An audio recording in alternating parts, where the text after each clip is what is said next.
I am such an awesome guy. I make so many videos. Hello there, Price of Reason here with a series review. It's no secret that for a long time now, the Star Wars brand has been in a steep decline.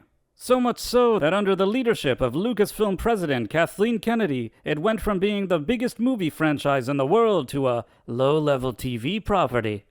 The last two Disney Plus Star Wars series that were released, Book of Boba Fett and Obi-Wan Kenobi, were a complete embarrassment. To make matters worse, just a few months ago, Lucasfilm launched a PR campaign against its own customers by labeling them as ists and phobes for not liking their shows. Needless to say, when I heard that they were releasing Andor, yet another Disney Plus series, I expected it to be another flop. For those who don't remember, Cassian Andor was one of the main characters in Rogue One, and given how forgettable he was, I couldn't really see myself enjoying a prequel series about him. The only aspect about this show that I found somewhat interesting was that it was written and produced by Tony Gilroy. Outside the Star Wars franchise, Gilroy is best known for writing the Bourne trilogy. Within Star Wars, Gilroy is known for reshooting the final act of Rogue One and saving that movie from being an even bigger mess than it already was. While I have many issues with Rogue One, I do feel that Gilroy's reworking of the Battle of Scarif is arguably the best 40 minutes of Star Wars that Disney has ever managed to produce since they bought the franchise in 2013. Therefore, I was at least curious to see what Tony Gilroy would do with this show. Now, before I share my thoughts on it, I do want to make something clear. Lucasfilm is a poorly run company that hates its own customers. This bothers me. I also didn't appreciate all the usual political talking points their PR team pushed prior to this show's release, as well as their usual anti-male rhetoric. I've always felt that Star Wars should be escapist entertainment for everybody to enjoy, and nothing has caused more damage to this brand than Kathleen Kennedy and her activists/executives.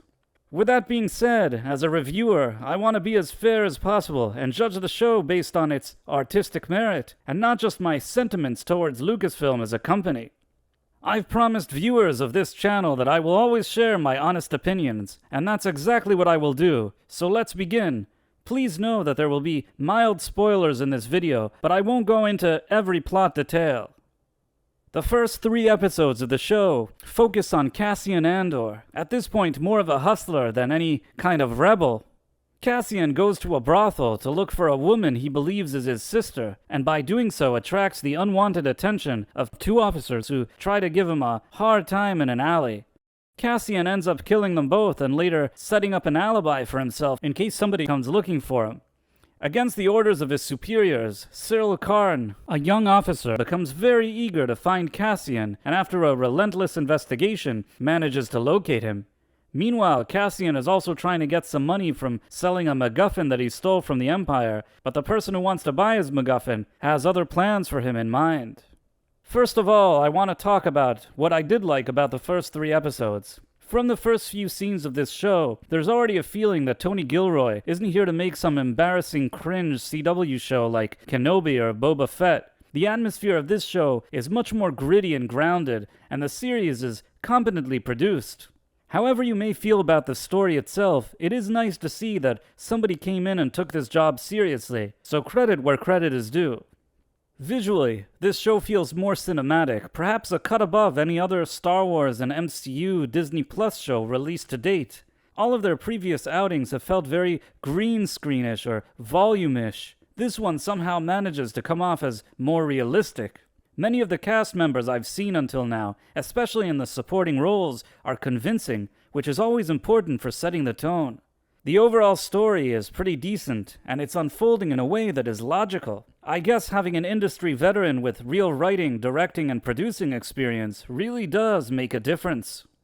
Even though I've given the show some compliments, I can't say that everything here is exactly flawless. One of the issues I had with the first 3 episodes is the pacing. I understand that there has to be set up an exposition when starting a story, but I do feel it's slower than it should be.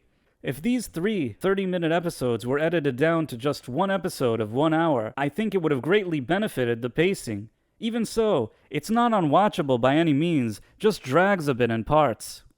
The other issue I have is with lead actor Diego Luna.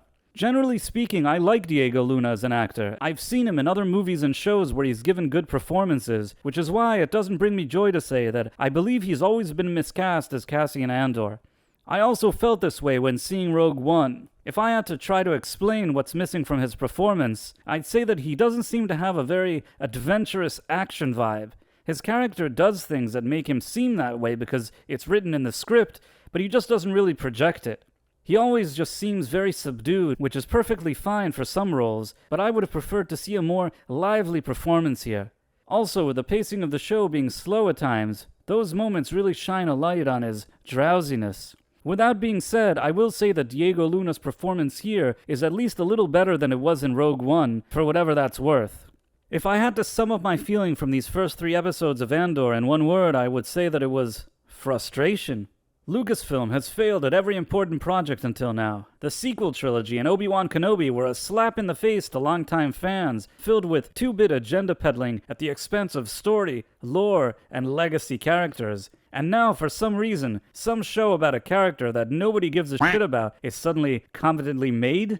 Perhaps because the stakes and expectations were so low on this project, Kathleen Kennedy let somebody do their job for once. If she only would have done this with all the other projects, maybe the entire franchise wouldn't be in shambles now. Don't get me wrong, this show is just pretty good until now, but it's still much better than anything we've seen from Disney Lucasfilm in years. Make of that what you will. On a final note, I would also suggest that when being interviewed by the media, the cast and crew of this show should absolutely shut the fuck up about all their political opinions and radical views. If they believe in this show, it should just stand on its own merit. All they're doing with these delusional statements is alienating about half of their potential clients, which these days is a luxury that they cannot afford. What did you think of Andor? Feel free to share your thoughts in the comments below. Also, please consider subscribing to my channel and clicking on that wonderful notification bell. Thanks for watching, my friends. Thank you, and good day. I am such an awesome guy. I make so many videos.